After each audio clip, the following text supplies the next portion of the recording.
함께 살펴볼 하나님 말씀은 데살로니가전서 1장 4절과 5절 말씀입니다. 하나님의 사랑하심을 받은 형제들아 너희의 택하심을 아노라. 이는 우리 복음이 너희에게 말로만 이른 것이 아니라 또한 능력과 성령과 큰 확신으로 된 것임이라. 우리가 너희 가운데서 너희를 위하여 어떤 사람이 된 것은 너희가 아는 바와 같으니라. 아멘. 우리가 흔히 볼 수 있는 교회들과는 조금 다르게 우리 같은 이런 개척교회는 교회가 하는 가장 기본적이고 핵심적인 일만 하게 되는 것 같아요. 바로 예배와 교제이죠. 어떻게 보면 한편으로 좀 비교적 초라해 보이기도 하지만 바라는 교회의 모토를 가장 잘 실천하고 있는 것이 아닌가 하는 생각도 해봅니다. 바로 하나님을 바라는 행위인 예배와 이웃이 교회에게 바라는 행위인 진정한 교제, 사랑을 가지고 교제하는 모습들. 결국 이 두 가지는 하나님 사랑과 이웃 사랑의 실제적인 모습이기도 하죠. 하나님께서 하신 일을 높이는 찬양, 또 하나님께서 하신 구원의 일을 말하고 전하는 설교, 또 하나님께 감사하고 우리의 삶을 내어 맡겨드리는 기도로 이루어져 있는 이 예배의 시간, 특히 하나님께서 하신 구원의 일을 나누는 일과 성도와 성도 사이, 더 나아가서 우리 이웃과 나누는 교제는 우리 교회뿐만 아니라 성경이 제시하는 교회와 성도의 삶의 가장 핵심적인 요소가 아닌가 생각해요. 데살로니가 교회의 이야기가 사도행전 17장을 배경으로 하고 있다 보니 우리가 지난 추석에 살펴보았던 말씀과 오늘 말씀이 좀 다소 겹치는 부분들이 있지만 다시 한번 좀 상기하면서 좀 더 풍성한 은혜를 깨닫는 시간이 되기를 바랍니다. 바울은 두 번째 전도 여행 중에 데살로니가라는 지역에 갔죠. 마게도냐 안에 있는 데살로니가 지역이에요. 처음 그들이 세운 계획은 이와 같지 않았습니다. 전혀 예상하지 않았던 데살로니가가 속한 마게도냐로의 여행은 성령 하나님께서 인도하신 계획 속에 있었던 거죠. 바울과 일행은 그곳에서 유대인들이 모여있던 회당에 들어가서 3번의 안식일 동안 성경을 가르쳤다라고 합니다. 성경을 연구하는 학자들에 의하면 이 3번의 안식일이라는 표현을 연속된 3주라고 생각할 필요는 없다라고 얘기를 하더라고요. 데살로니가에 오기 전에 거쳤던 이 빌립보라는 도시가 있었는데 그 빌립보라는 도시에 세워진 교회로부터 2번 경제적인 지원을 받았다라는 것을 빌립보서에서 확인할 수가 있기 때문이죠. 여기 말씀 보세요. 데살로니가에 있을 때에도 너희가 한 번뿐 아니라 2번이나 나에 쓸 것을 보내었도다. 이렇게 얘기하고 있죠. 이 두 도시의 거리가 160km 정도 되고 왕복하면 320km 정도 되잖아요. 이 거리를 단지 왕복하는 것만으로 계산해도 2번을 왕복해야 되니까 왔다 갔다 하는 시간 2번만 계산을 해도 20일은 좋게 넘을 것이고, 고대에는 길도 지금보다 훨씬 좋지 않았고 여러 가지 여행 조건이 여의치 않았기 때문에 최소 한 달 이상은 걸렸을 것이라고 생각돼요. 그래서 새 안식일 동안 회당에서 성경을 가르쳤다라는 말을 연속해서 3번의 안식일이라고 좀 경직되게 생각하지 말고 연속되지 않은 3번의 안식일, 그러니까 한 주 걸러 갔던지 아니면 이렇게요. 그렇게 생각을 해도 무방할 것 같다라는 거예요. 또 데살로니가전서 2장 9절 말씀을 보면 바울과 그 일행이 평상시에는 생계를 위해서 일을 하면서 전도를 계속했다라는 것을 성경을 통해 알 수가 있죠. 물론 뭐 일을 했건 안 했건 이 사실이 데살로니가에 좀 더 오래 머물게 되었다라는 이유가 되는 것은 아닙니다. 그래서 아무리 많게 잡아도 사실 2달이 넘어가지는 않았을 것 같아요. 근데 뭐 3주면 어떻고 2달이면 어떻고 그 이상이면 어떻습니까?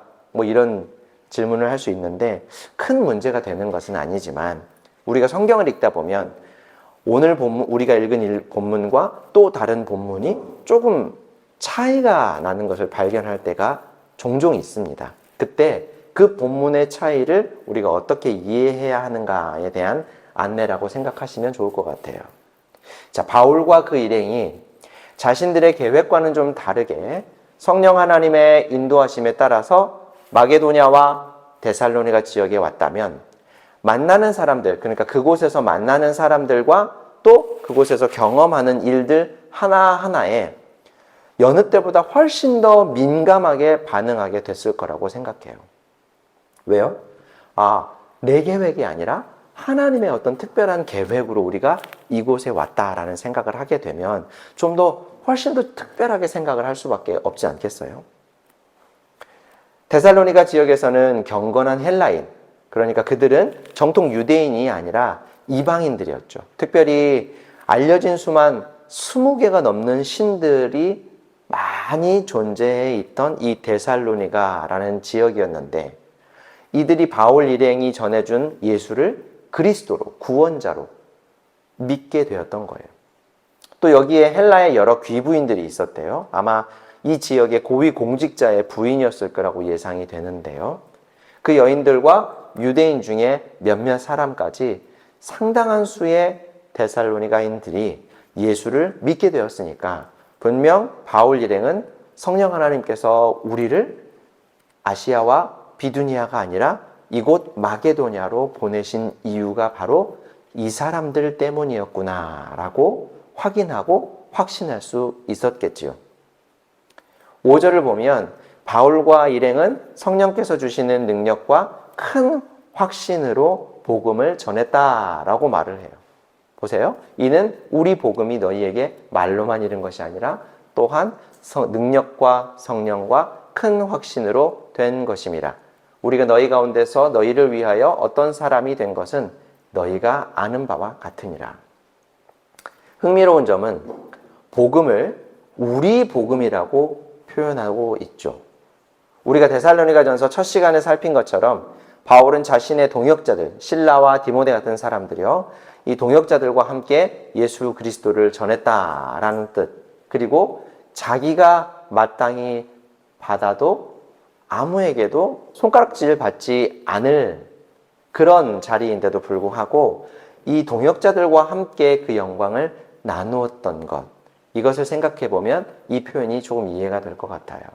또 전 시간에도 우리가 살펴본 것처럼 이미 이 당시에도 시험하는 사람, 그러니까 잘못된 신앙을 가르치고 전하고 있는 사람들이 교회 안에 들어왔기 때문에 바울 자신과 그 일행이, 바울 일행이 전해준 복음의 내용을 가리켜서 우리 복음, 그러니까 우리가 여러분들에게 전달해 주었던 그 온전한 복음이라는 표현으로 우리 복음이 너희에게 이르렀다라고 말한 것이죠.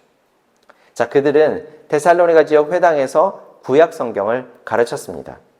이 당시 사람들은 십자가에서 죽은 변방의 예수라는 인물을 대수롭지 않게 여겼을 거예요. 로마가 워낙에 강력한 힘으로 광활한 지역을 지배하고 있었고 그 중에 한 나라 혹은 한 도시에서 반역을 일으켰다가 실패로 돌아간 사례가 적지 않았기 때문에 예루살렘에서 죽은 예수도 그저 그들 중에 하나일 뿐이라고 생각을 하거나 아니면 아예 이름조차 몰랐을 수도 있어요. 왜냐하면 예수님이 무력으로 로마와 강력하게 충돌한 일이 없었고 그냥 힘없이 십자가에서 돌아가셨기 때문이죠. 그런데 바울 일행은 이런 관심 밖의 예수님을 관심의 중심으로 끌어들였던 거예요. 회당에 모인 사람들은 예수에 대해서는 관심을 갖고 있지 않았을지라도 구약 성경에서 면면히 약속해오던 메시아에 대해서는 분명 큰 관심을, 지대한 관심을 가지고 있었을 텐데 바울 일행은 그들의 지대한 관심을 받던 성경의 메시아, 하나님께서 보내시는 메시아, 구원자가 바로 다른 이가 아닌 고난을 받고 십자가에서 죽었다가 다시 살아나신 예수다! 라고 증언했던 것이죠. 앞서 잠깐 설명한 것처럼 바울 일행은 안식일 뿐만 아니라 주중에도 일터에서 만나는 사람들에게 할 수 있으면, 기회가 되면 쉬지 않고 이 복음을 전하며 생활하고 있었어요. 그들이 전한 예수 그리스도의 복음을 전해 들은 이들은 상당한 수가 복음을 받아들이게 되었던 것이죠. 그러니까 참 기쁜 일이죠. 그리고 놀라운 일이에요. 복음을 전하는 사람, 그러니까 비단 저 같은 목사만이 아니라 예수를 믿는 사람은 누구나 복음을 전하기도 해야 할 테니, 모든 믿는 사람들은 자신이 복음을 전한 사람이, 복음을 전해준 그 사람이 복음을 받아들이고 함께 신앙생활을 하게 되는 일을 경험하게 되면 굉장히 큰 기쁨을 얻게 될 겁니다. 저도 마찬가지예요. 지난주에 제가 거쳐왔던 한 교회의 좀 어두운 모습을 소개를 했었는데, 그런 모습만 있었던 것은 아니에요. 전에 있었던 교회들 중에 복음을 전해 듣고 그 자리에서 얼굴 표정이 이전과는 완전히 바뀌어서 환해지는 경험을 하기도 했고요. 50년 가까이 신앙생활을 하면서 성경의 예수님이 이런 분이었다는 사실을 오늘에서야, 이제서야 알게 되었다라면서 기뻐하는 분들도 만난 적이 있습니다. 그분들을 보는 것만으로도 저에게는 큰 기쁨이 되었고 확신과 위로가 되었었어요. 데살로니가에서 상당한 수가 바울 일행으로부터 복음을 전해 듣고 복음을 받아들이게 되면서 회당의 분위기가 아마 크게 바뀌었을 겁니다.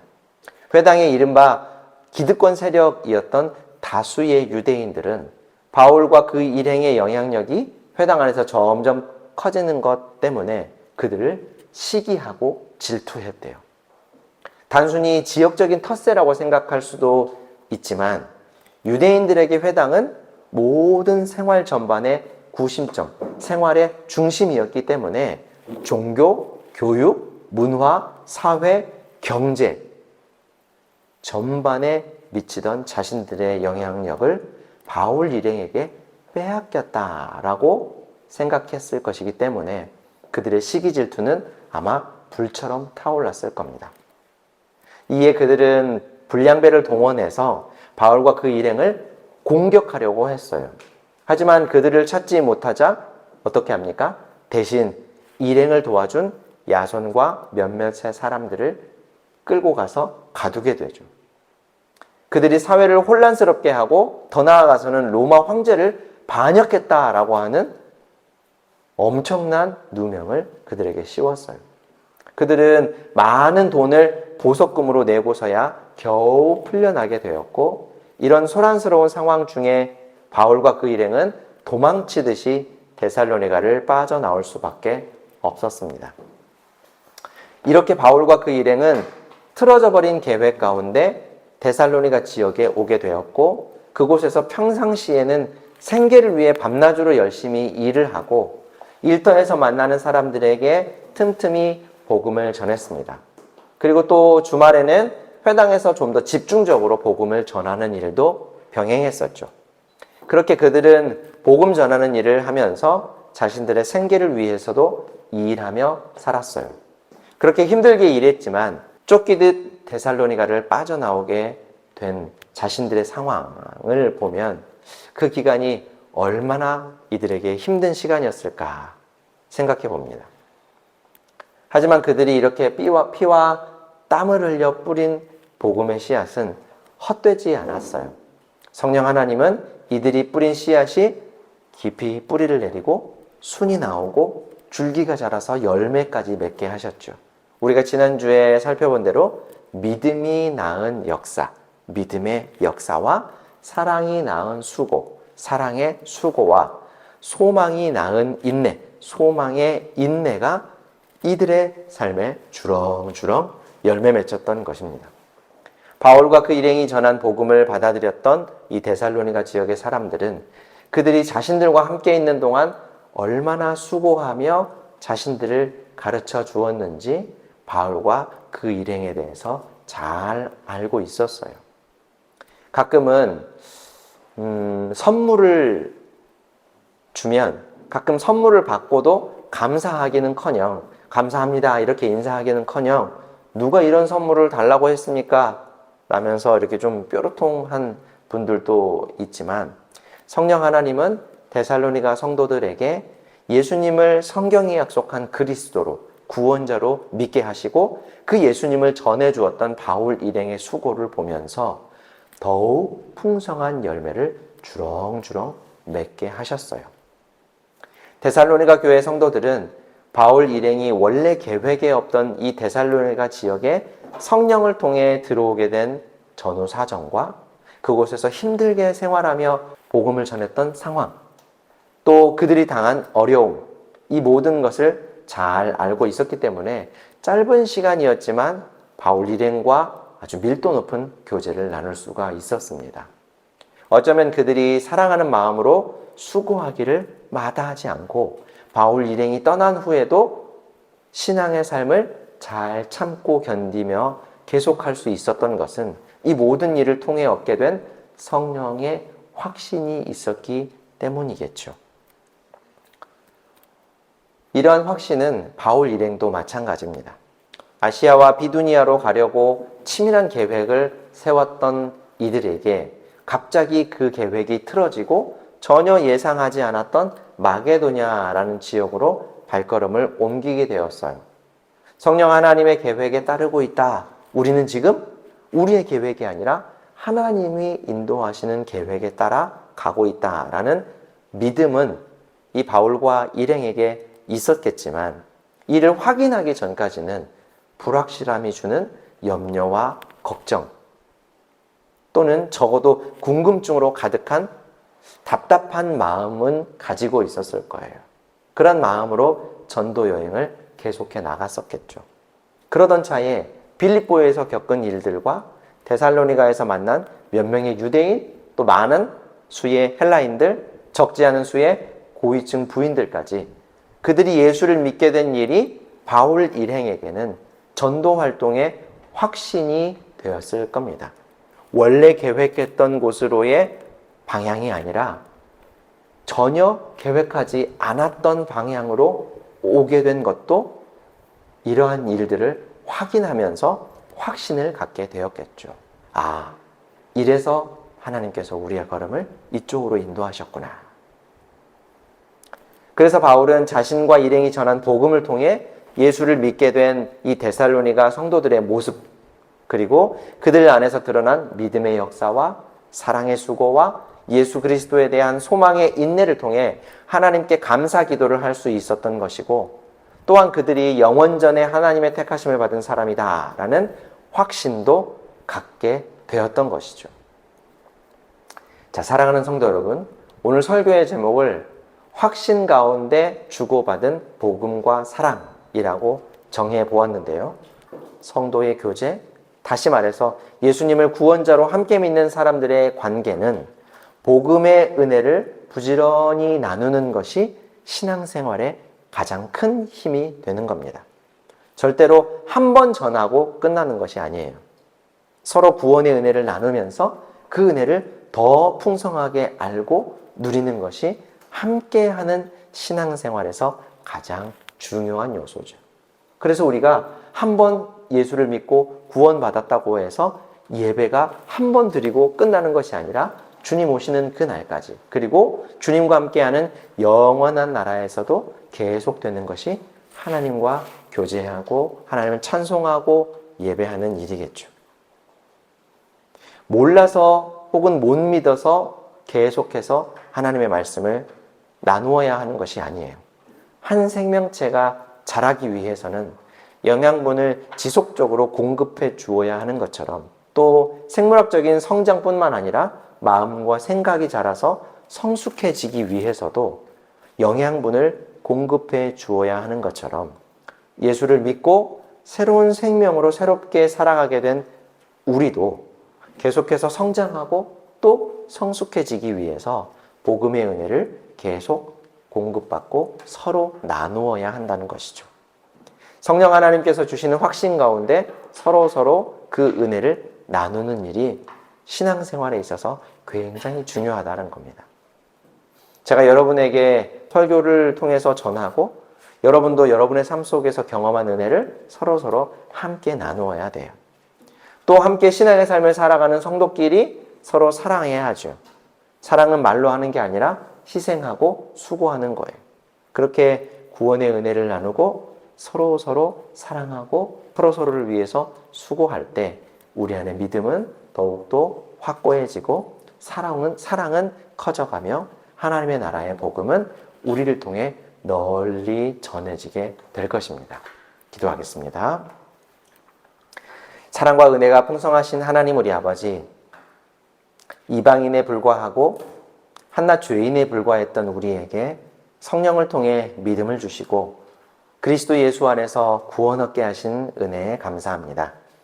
우리를 위해 매일매일 그리고 매순간 일하시고 우리를 돌보시는 하나님의 은혜, 거룩한 하나님 나라의 백성으로 매일 새롭게 우리를 변화시키시는 구원의 은혜를 풍성히 누리게 하시고 서로 나누며 살게 하여 주옵소서. 우리 안에 이러한 구원의 은혜가 더욱 풍성해지고 택하신 주의 백성들에게 전하는 우리가 되게 하여 주옵소서. 주의 은혜를 나누고 전하며 사랑하는 가운데서 우리를 택하신 하나님의 은혜를 확인하고 확신하는 신앙의 삶을 살게 하여 주옵소서. 예수님의 이름으로 기도합니다. 아멘.